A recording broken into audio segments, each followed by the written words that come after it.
부모들이 어느 날 자녀들을 향해 이렇게 말하는 것을 우리가 흔히 들어볼 수 있습니다. 네가 드디어 철 좀 들었구나. 이런 말씀을 하신 적도 있고 들어보신 적도 있으시죠. 네가 드디어 철 좀 들었구나. 이게 그렇게 큰 칭찬은 아닙니다. 왜냐하면 생각보다 늦게 철이 들었구나 라는 의미가 들어있기 때문에 그렇죠. 그러나 또 이런 경우를 또 들어보신 적도 있을 것입니다. 네가 벌써 이렇게 철이 들다니. 자, 그런 소리 들어보셨습니까? 아직도 철이 안 들었구나. 계속 그런 상태에 있으십니까? 여러분, 사람이 철이 든다 이런 표현을 쓰는데 무슨 의미일까요? 철 든다는 말은 여러 가지 의미가 있습니다. 그 중에 한 가지가 이것입니다. 이렇게 정의도 해볼 수 있습니다. 저를 한번 따라해 주세요. 은혜로 깨닫는 것이 철든 것입니다. 네, 은혜를 은혜로 알고 은혜로 깨닫는 것이 철든 것이다. 자녀가 부모의 은혜를 깨닫게 될 때 그때가 뭐 철들었다 하지 않습니까? 그래서 시집간 딸이 자녀를 낳아 길러보면서 제가 이렇게 애를 길러보니까 부모님의 은혜를 조금은 알겠네요. 그럴 때 철들었구나. 뭐 이제 그런 표현을 사용하는 거죠. 반면에 끝까지 철이 안 들다가 죽는 사람도 생각보다 많이 있습니다. 그러면 그 사람은 너무나도 불쌍한 인생이 되어버리겠죠. 왜냐하면 성경에 이렇게 기록하고 있기 때문에 그렇습니다. 시편 49편 20절. 자, 앞에 보시고 같이 읽습니다. 존귀하나 깨닫지 못하는 사람은 멸망하는 짐승 같도다. 아멘. 여기서 깨닫지 못하는 사람이 바로 철이 아직까지 안 든 사람을 가리키는 것입니다. 제가 서두에 이렇게 철든 사람에 대해서 말씀드리는 이유가 그것은 영적으로도 철든 사람이 되어야 함을 강조하기 위해서 지금 이 말씀을 드리고 있는 것입니다. 가만히 보면 성도들 중에는 그래도 부모를 향해서는 철든 사람이 좀 있는데 영적으로 철들지 못한 사람들이 많이 있다는 것을 보게 되죠. 자, 그럼 한번 생각해 보세요. 영적으로 철이 들지 않는 사람이라면 과연 어떠한 사람을 가리킬까? 당연히 하나님께서 베풀어 주신 그 은혜를 또 하나님의 자녀로 살면서도 깨닫지 못하고 살아가는 사람들, 바로 그 사람들을 가리켜서 영적으로 철이 들지 못한 사람이다, 이렇게 표현할 수 있는 것이죠. 그래서 나타나는 현상은 육신의 부모를 향해서 철들지 못한 사람하고 비슷한 말을 하거나 비슷한 생각을 하거나 비슷한 행동을 하는 것을 볼 수 있습니다. 예를 들어서 이렇게 말하죠. 어떤 때는 보면요, 막 부모님들이 화가 나가고 이렇게 말씀하실 때가 있어요. 우리 애는요, 죽어라고 키워놨더니 지 혼자 컸는 줄 알아요. 자, 이런 소리 들어보셨습니까? 아니, 이런 소리 해보셨어요? 예. 죽어라고 키워놨더니 저 혼자 컸는 줄 안다고. 그만큼 서울에서도 말씀하시죠. 철이 들지 않는 사람의 특징은 바로 무엇인가 하면 저 혼자 큰 줄 안다는 것입니다. 여러분, 마찬가지이죠. 신앙인들 중에서 스스로 마음이 교만하여서 현재의 자신의 모습이 자기의 노력만으로 된 것이다, 이렇게 생각하는 그런 사람들이 많이 있습니다. 하나님께서 뭐 부모님들과 같이 저놈은 저 혼자 컸는 줄 알아, 이렇게 말씀하시지는 않으시겠지만 분명한 사실은 성도들 편에서는 아직도 철이 안 들었다는 것이죠.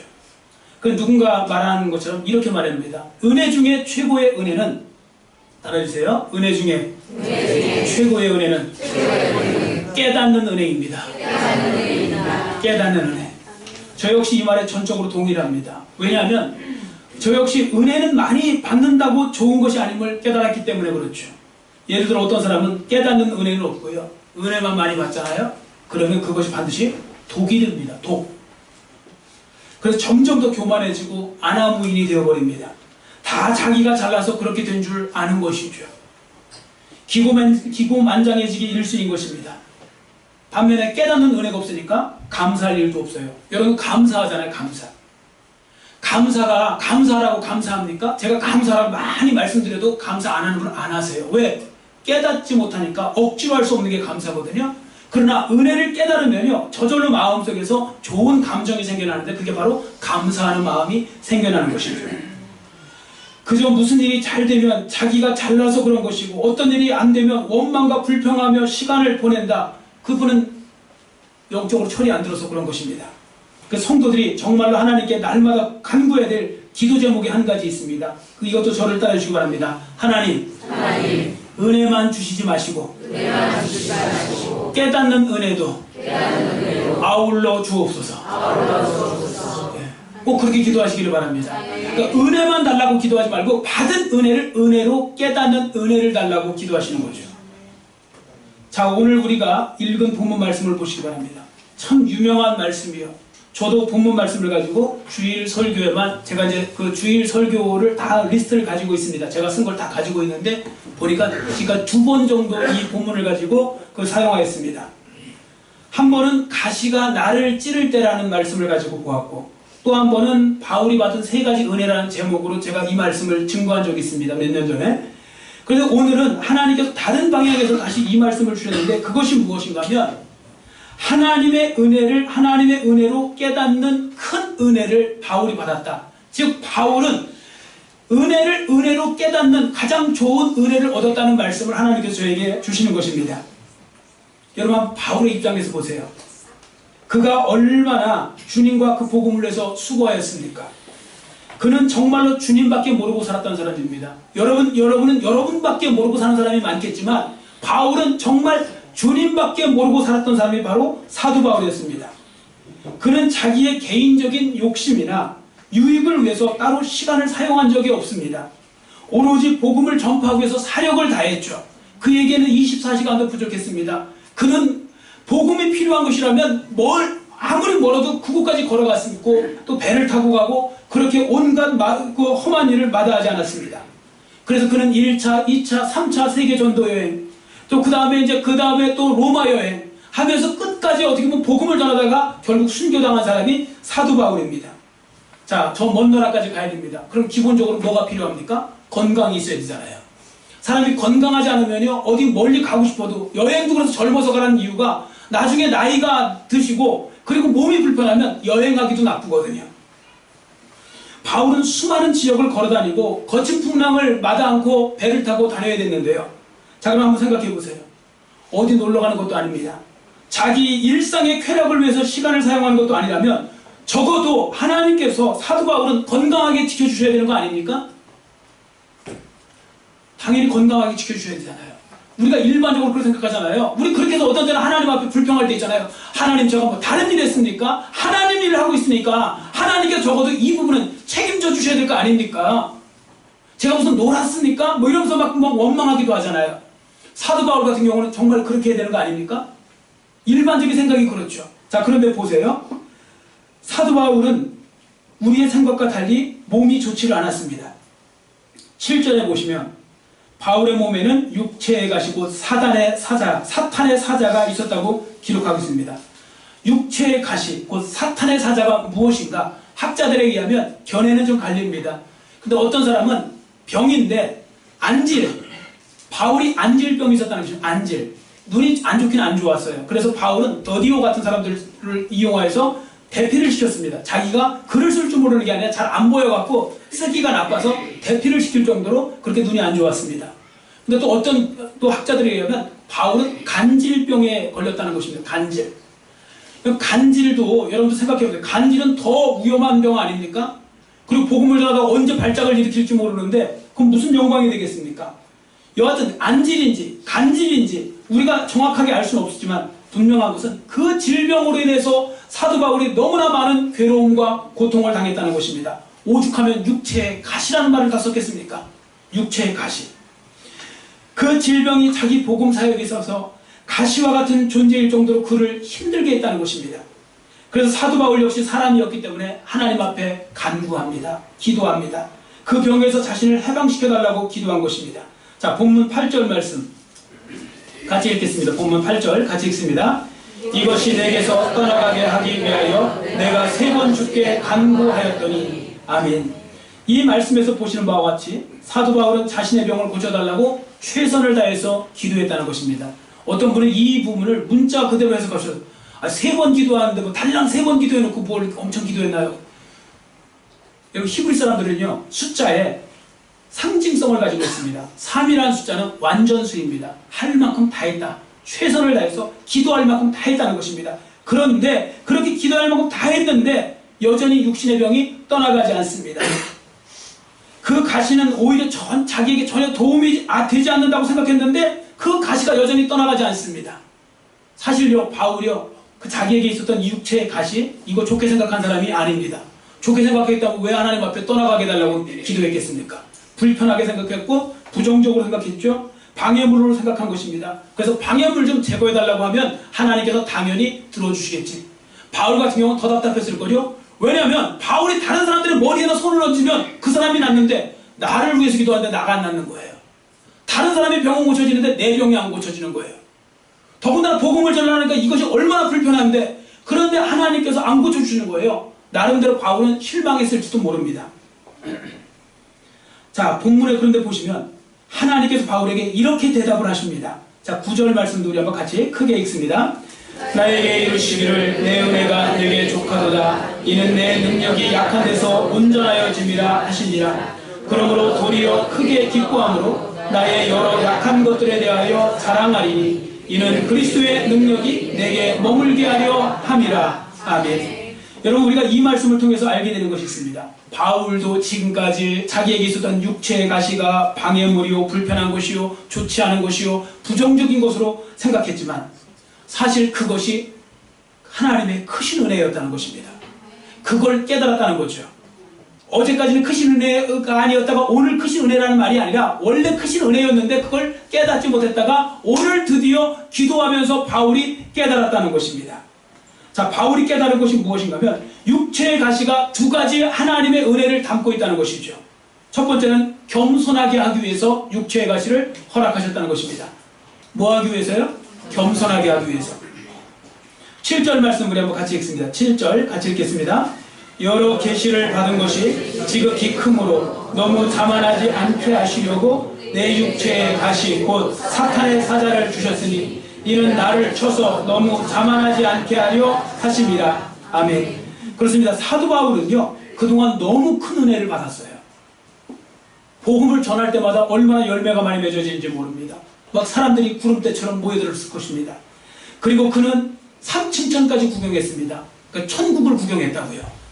천국, 환상 속에서 천국도 구경해요. 온갖 신령한 은사가 있어요. 복음을 전할 때마다 열매가 맺어져요. 하는 일마다 손만 대면 병이 나아요. 여러분들 그런 사람이 겸손하기가 쉬울까요? 어려울까요? 엄청 어려워요.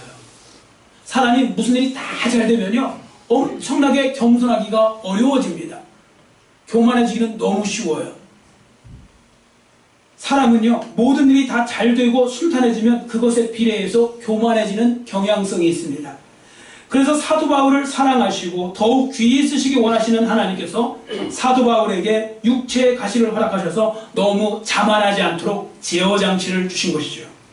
다시 말씀드려서 하나님께서 바울로 하여금 끝까지 겸손할 수 있도록 그 시련을 허락해 주셨다는 것입니다. 왜냐하면 교만한 사람은 망해도요 겸손한 사람은 절대 망하지 않습니다. 실제로 주변 사람들을 보십시오. 겸손하던 사람이 높아진 후에 교만해서 무너질 때는 처참하게 무너지는 것을 보게 되죠. 여러분 항상 겸손으로 허리를 동여야 되는 이유가 바로 여기에 있는 것입니다. 그런데 겸손하기가 쉬운 것 생각하기 쉽지가 않습니다. 그래서 바울 같은 경우도 사람이었기 때문에 교만해질 수 있으니까 하나님께서 항상 겸손할 수 있도록 육체의 가시를 허락해 주셨다는 것입니다. 두 번째 이유가 있습니다. 더욱 강하게 주님께 의지하게 하기 위해서 바울에게 그 육체의 가시를 허락하셨다는 거죠. 9절 말씀 우리 한번 같이 읽겠습니다. 9절 같이 읽습니다. 나에게 이르시기를 내 은혜가 내게 족하도다. 이는 내 능력이 약한 데서 온전하여 짐이라 하시니라. 그러므로 도리어 크게 기뻐함으로 나의 여러 약한 것들에 대하여 자랑하리니 이는 그리스도의 능력이 내게 머물게 하려 함이라. 아멘. 여기 보시면 이는 내 능력이 약한 데서 온전하여 짐이라고 했습니다. 무슨 말씀인가 하면 바울이 자신이 약할수록 더욱더 주님의 능력을 의지할 것 아닙니까? 그만큼 주님의 그런 능력이 더 크게 발하게 된다. 영향력을 나타나게 된다. 그 말씀인 것이죠. 여러분 이 말씀이 사실인 것이요. 주님의 일은요.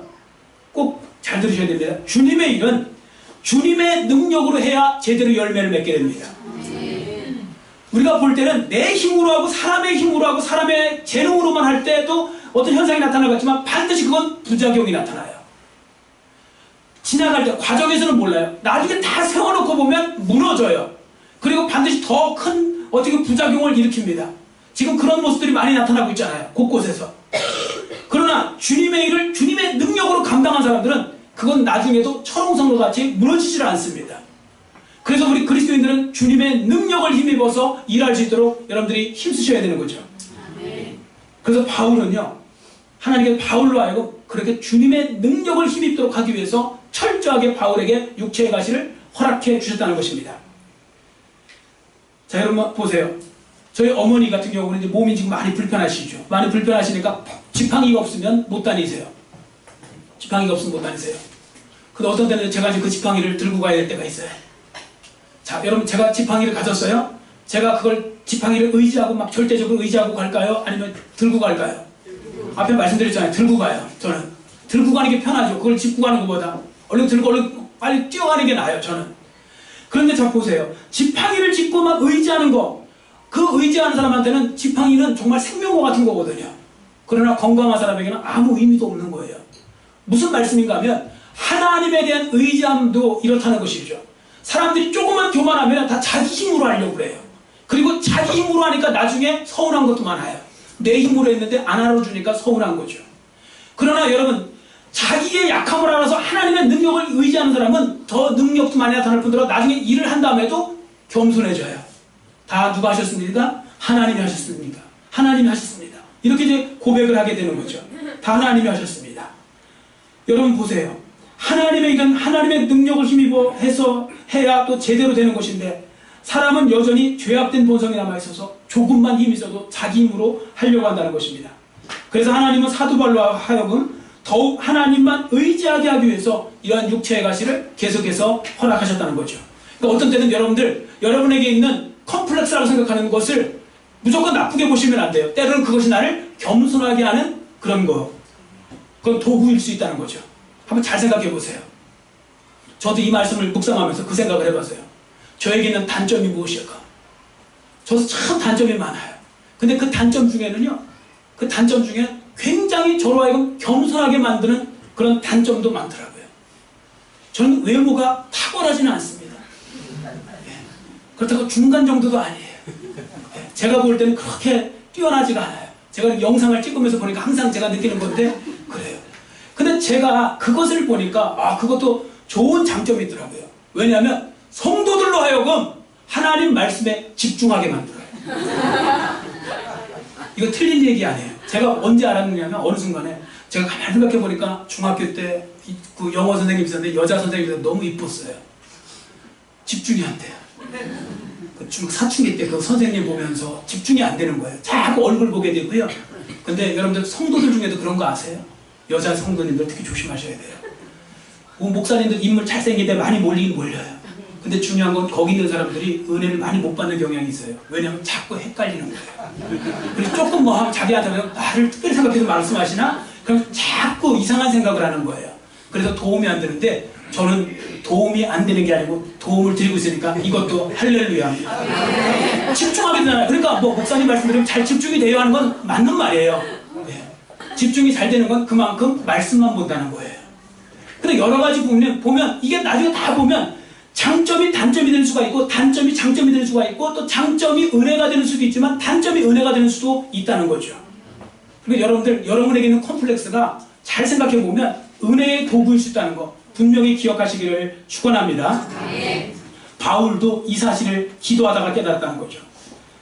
갑자기 이제 그러니까 바울이 이제 생각해 보니까요, 지금까지 방영되었던 것이 보니까 하나님의 은혜였던 거예요. 그러자 바울의 생각이 바뀝니다. 자신의 몸에 있는 육체의 가시에 대해서 보는 관점이 달라진 것입니다.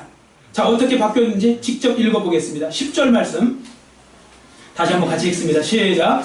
그러므로 내가 그리스도를 위하여 약한 것들과 능욕과 궁핍과 박해와 곤고를 기뻐하노니 이는 내가 약한 그때의 강함이라. 아멘.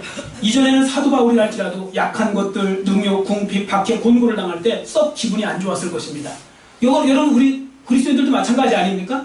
여러분들 뭐 어려운 일 당하고 고통당하고 낙심 어떤 면에서 능욕당하고 궁핍당하고 박해와 곤란이 있고 고통당할 때 여러분 즐거우세요? 여러분들 뭐 약함을 느낄 때 즐거우세요? 솔직히 아니잖아요. 기분이 언짢잖아요. 부정적으로 생각되잖아요. 그래서 고통당하면 이야기 안 하잖아요. 창피하다고 이야기 안 하잖아요. 여러분 절대 그렇게 생각하시면 안 됩니다. 바울도 그렇게 생각했다가 보니까 그것이 나한테 기쁨의 제목이라는 거예요. 왜냐하면 바로 나를 겸손하게 만드는 하나님의 도구라는 거죠. 그래서 자신을 알고 더 사람답게 만들고 사도답게 만들고 겸손하게 만들기 때문에 바로 그것은 은혜라는 것입니다. 그래서 기도하면서 이 모든 것이 하나님의 은혜인 것을 깨닫게 되었다는 거죠. 자, 그래서 어떻게 됩니까? 모든 부정적인 상황조차 자기에게는 기쁨으로 받아들일 수 있게 되는 것이죠. 그래서 사도 바울은 기쁨이 넘쳤고 하나님께 진심으로 감사하는 사람이 될 수 있었던 것입니다. 여러분, 이상에서 보시는 바와 같이 은혜는 깨달을 때 비로소 진정한 은혜가 되는 것입니다. 이렇게 은혜를 은혜로 깨달을 때 비로소 진실한 감사를 드릴 수 있게 되는 것이죠. 한번 여러분 자신을 가만히 돌이켜 보시기 바랍니다. 지금 여러분은 여러분에게 일어나는 일들 중에 얼마만큼 은혜를 은혜로 깨닫고 있습니까? 많이 깨닫고 있습니까? 적게 깨닫고 있습니까? 질문을 드리면서 대답을 하세요. 자, 많이 깨닫고 있습니까? 적게 깨닫고 있습니까? 예. 많이 적게 깨닫고 있습니까? 많이 깨달으시기를 바랍니다. 솔직히 너무 많은 부분을 은혜가 은혜인 줄 모르고 축복이 축복인 줄 모르고 살아가는 그런 분들이 많습니다. 저도 며칠 전에 이 사실을 알았는데 다시 한번 생각을 해보겠습니다. 우리 이철근 장로님이 이제 아마 카톡으로 해갖고 이제 여러분들도 마음 받으신 분이 계실지 모르겠는데 좋은 글 하나 이렇게 보내주셨는데 저도 그 글을 읽으면서 한번 생각을 해봤습니다. 제가 얼마나 큰 은혜 가운데 있는가 이 자체가. 자, 한번 제가 읽어드릴 테니까 잘 들어보세요. 걸을 수만 있다면 더 큰 복은 바라지 않겠습니다. 누군가는 지금 그렇게 간절히 기도하고 있습니다. 설 수만 있다면 더 큰 복을 바라지 않겠습니다. 누군가는 지금 그렇게 기도를 하고 있습니다. 들을 수만 있다면 더 큰 복은 바라지 않겠습니다. 누군가는 그것 때문에 지금 그렇게 간절히 기도하고 있습니다. 말할 수만 있다면 더 큰 복을 바라지 않겠습니다. 누군가는 그것 때문에 그렇게 열심히 기도하고 있습니다. 볼 수만 있다면 더 큰 복은 바라지 않겠습니다. 누군가는 지금 그것 때문에 열심히 기도하고 있습니다. 살 수만 있다면 더 큰 복은 바라지 않겠습니다. 누군가는 지금 그렇게 기도를 하고 있습니다. 놀랍게도 누군가의 간절한 소원을 나는 지금 이루고 있습니다. 놀랍게도 누군가가 간절히 기다리는 그 기적이 나에게는 날마다 지금 이루어지고 있습니다. 부자 되지 못해도 빼어난 외모 아니어도 지혜롭지 못해도 내 삶에 날마다 감사하겠습니다. 날마다 누군가의 소원을 이루고 날마다 기적이 일어나는 나의 하루를, 나의 삶을 사랑하겠습니다. 사랑합니다. 내 삶, 내 인생, 나. 이제는 어떻게 해야 내가 행복할 수 있는지에 대해서 고민하지 않겠습니다. 그저 내가 얼마나 행복한 사람인지를 깨닫겠습니다. 나의 하루는 기적입니다. 나는 행복한 사람입니다. 아멘. 동의하시는 분만 아멘 하시면 돼요. 동의하십니까? 아멘. 잘 생각해보세요. 여러분, 기적이에요. 우리가 기적. 그리고 우리 흔히 하는 말, 이런 말 있잖아요. 오늘이, 여러분들이 오늘이 앉아있을 때, 오늘은 뭐 여러 많은 날 중에 한 날이구나 생각하지만 오늘이 어제 죽은 사람들이 그렇게 바라던 날이 바로 오늘이라는 거 아닙니까? 그렇게 하루 더 살아보려고 살았던 그 날이 바로 오늘인데 우리는 오늘 그날 건강한 모습으로 이렇게 예배를 드린다는 건 하나님의 은혜요, 기적입니다. 우리가 기적의 삶을 살아가고 있는 거예요. 그러니까 우리가 자꾸 가치를, 자꾸 비교를 상대편 위쪽으로만 둬서 그렇죠. 사실 나보다 더 어려운 사람들 생각하면요, 감사할 일이 너무 많은 거죠. 저는 지난 주 중에서 참 마음이 저도 아팠죠. 여러분들도 많이 보셔서 아마 충격도 받으셨을 거예요. 절대 그분이 잘했다는 의미도 아닙니다. 어떤 목사님 이야기 있잖아요. 그 보이스피싱에 그냥 자기도 모르게 무슨 그러다가 자기가 적극적으로 한 건 아니잖아요. 그냥 그 통장만 빌려달라고 해서 그 통장에 8,100만 원 들어오면 이제 1% 떼어주겠다고 하니까. 그런데 자녀들 자식들 키우려다 보니까 대학교 자금이 부족해갖고 그래서 나중에 이제 그 2천만 원 빚지고 그러다 보니까 자기는 급하고 성도들은 몇 명 안 되고 그 사례비는 뻔하고 그러니까 자기도 모르게 그 유혹에, 그 악마의 유혹에 넘어가서 순간적으로 이렇게 큰 실수를 하게 된 거죠. 그 모습을 보면서 오죽하면 그럴까? 그래도 목사인데 오죽하면 그랬을까? 이런 생각을 해보게 되면서 아직까지는 제가 그런 상태가 안 됐다는 거, 그것도 감사한 거예요. 저도 만약에 그렇게 되었다면 어떻게 됐을까 하는 그런 생각도 해보면서 참 마음도 아프고, 그러면서 정말 한국교회가, 저는 그때 그런 생각을 해봤어요. 우리 한국교회도 로마 카톨릭처럼 천주교처럼 그렇게 좀 갔으면 좋겠다. 차라리 그냥 다 모든 헌금 다 걷어서 골고루 나눠줬으면 좋겠다. 그런 생각을 해봅니다. 로마 카톨릭이 그렇게 하거든요. 거기는 인원수가 많다고 더 많이 받는 게 아닙니다. 근데 우리나라는 무슨 사업하는 것도 아니고 많은 데는 수억의 연봉을 받고 못 받는 사람은 너무 못 받고 이런 부분에서 너무 부익부가 나타나면서 이게 무슨 하나님께 영광을 돌리는 일일까? 어떤 사람은 자전거를 30대 훔치고 맨 요즘 그런 것마저 길을 쓰고 지금 보고 있는데 그런 속에서 살아가고 있는데 그래도 제가 그런 사람이 안 된 것도 감사하고 그런 상태가 안 된 것도 아직까지는 감사하지만 그러나 바로 그러한 속에서 그 사람들을 위해서 다시 한번 기도하게 되고 우리 성도들이 좀 잘 살고 우리 교회가 좀 재정으로 더 넘쳤으면 좋겠다는 생각이 참 많이 듭니다. 여러분 다 잘 되시기를 바랍니다. 왜 그런가 하면요, 지금도 저한테 손 벌리는 목사님들이 너무 많아요. 제가 다 말씀을 못 드리고 우리가 못해서 그렇죠. 너무 많아요. 그 사람들을 돕고 싶은데요, 너무 어려워요. 그분들이 너무 어렵다고요. 그래서 우리 그리스도인들이 정말 이런 부분에 있어서 다시 한번 우리가 좀 새롭게 할 필요도 있고 그러면서도 감사하시기를 바랍니다. 내가 자전거를 훔치지 않고 내가 보이스피싱에 가담되지 않는 것도 그것도 하나님의 은혜인 것이지, 하나님이 나를 그런 상황 만들어 놓으면 안 할 사람 몇 사람이나 될지 아무도 모르는 겁니다. 나는 지금 안 한다, 그게 사람입니까? 아니요. 내가 그 입장 가고 내가 굶고 내 자식이 굶는데 옆집으로 안 들어간다는 거 안 당해보면 모르는 거죠. 여러분들 우리가 감사하셔야 됩니다. 감사하시고 또 감사하셔야 되죠. 다시 한번 말씀드립니다. 은혜는 깨달음에서 오는 것입니다. 그래서 깨달으면 감사가 되는 것이고 못 깨달으면 원망이 되는 것이죠. 여러분 가만히 성도들의 삶을 들여다보시기 바랍니다.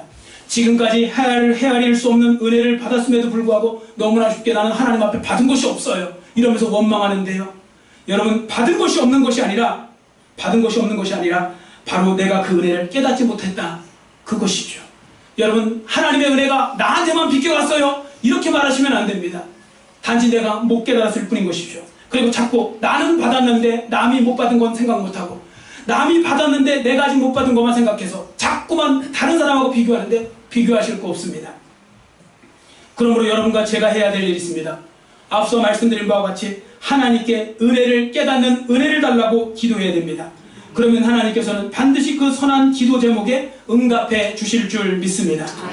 실제로 성경에 보시면 하나님께서 성도들로 하여금 은혜를 은혜로 깨닫게 하시는 방법들이 기록되어 있는데 그 중에 한 말씀이 고린도전서 2장 12절 말씀입니다. 자, 한번 우리 같이 크게 읽겠습니다.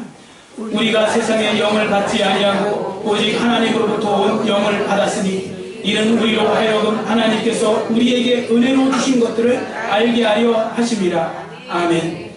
하나님께서 우리에게 은혜로 주신 것을 알게 하시도록 하나님으로부터 보낸 영이 있으신데 그 영이 바로 성령이시죠. 성령에 충만하면 깨닫는 은혜도 뛰어나십니다. 여러분들 가만히 보세요. 성령 충만한 사람들은 시험도 잘 안 들어요. 성령 충만한 사람은 감사하는 이유가 있어요. 왜냐하면 기도하면서 하나님이 순간순간 깨닫게 해주시거든요. 여러분들 성령에 의지할 때 기도하시면서 어느 순간에 막 원망하다 기도하는데 성령께서 그게 아니다, 이게 바로 너를 사랑해서 그런 것이다 하면서 깨닫게 될 때가 한두 번이 아니지 않습니까? 저도 그런 경험을 많이 해봅니다. 왜냐하면 성령의 역사 중에 하나가 바로 깨닫게 하는 사역이 있으시기 때문에 그렇습니다. 그래서 다음과 같은 이야기도 있죠. 어떤 연로한 집사님 한 분이 동태 5마리 머리에 입고서 목사님 대접하러 간다고 사택으로 가다가 강도를 만나갖고 그냥 머리를 얻어맞아갖고 병원에 입원했습니다. 가방도 빼앗기고 돈도 다 빼앗기고, 자녀들이 병원으로 가서 이렇게 보니까 어머니가 아직도 일어나질 않아요. 얼마나 화가 나고 하나님께도 원망이 들고 목사님한테도 원망이 들고, 그러니까 다시는 교회 못 나가시도록 해야 되겠다고, 그래서 아주 단단히 결심을 하고 있었습니다. 아무리 보아도 하나님이 계신 것 같지가 않아요. 일주일 만에 깨어나서 눈물을 흘리시는 이 어머니는 시험에 든 자녀들을 손을 잡고서 이렇게 말했다고 합니다. 얘들아, 동태 5마리가 강목을 대신하여 맞아주었기 때문에 내 머리가 이렇게 부서지지 않고 그나마 이렇게 깨어난 것이다. 이제라도 깨어났으니까 이게 다 주님의 은혜인 것이다. 주님의 은혜와 도우심에 감사하자. 이렇게 하면서 오히려 자녀들을 다독였다는 것입니다. 은혜를 깨달을 줄 아는 사람들은 바로 이렇게 말할 수 있고 이렇게 고백할 수 있는 것이죠. 여러분 다시 한번 강조하여 말씀을 드립니다. 하나님의 은혜를 하나님의 은혜로 깨닫는 삶이 되시기를 소원합니다. 여러분과 저의 입속에서 날마다 이와 같은 은혜스러운 말들이 많이 생겨나기를 원합니다. 실감나게 한번 저를 따라주시기 바랍니다. 그래서 그렇게 된 것이구나. 아멘. 나중에 너무 늦게 깨닫지 마시고 현실 속에서 깨달으시기를 바랍니다. 대개는 10년 뒤에 20년 뒤에 그때서 그래서 하나님 그렇게 인도하시냐고 하를 내가 그때 힘들었던 게 다 하나님의 은혜였구나. 나중에 결국 깨닫게 됩니다. 그러나 너무 늦게 깨닫지 마시고 지금 깨달으시면 더 얼마나 더 유익이 되겠습니까? 하나님의 섭리를 잘 헤아릴 수는 없지만 그렇게 하시려고 그런 것이구나. 이렇게 깨달아지면 참으로 축복된 삶이 되는 것입니다. 그러므로 기억하시기 바랍니다. 최악의 상황에서 최선의 상황으로 바뀌어도 이것도 주님의 은혜이지만 분명한, 때로는 변하지 않는 최악의 상황이라 할지라도 주님의 섭리가 그 속에서 깨달아진다면 더 큰 은혜가 될 수도 있는 것입니다. 중요한 건 깨달음의 문제인 것이죠.